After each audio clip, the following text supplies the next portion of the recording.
Using fire extinguishers on site. Knowing how to use a fire extinguisher correctly can prevent small fires from becoming dangerous. There are 5 fire classes: A. Common combustible materials, B. Flammable liquids, C.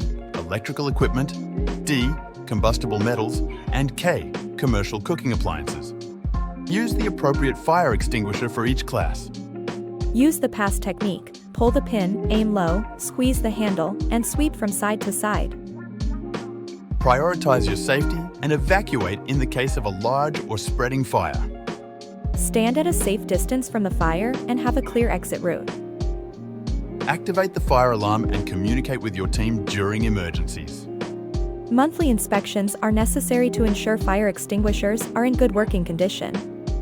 Look for visible damage, proper pressure levels, and intact pins. Fire extinguishers are crucial for fire safety in construction.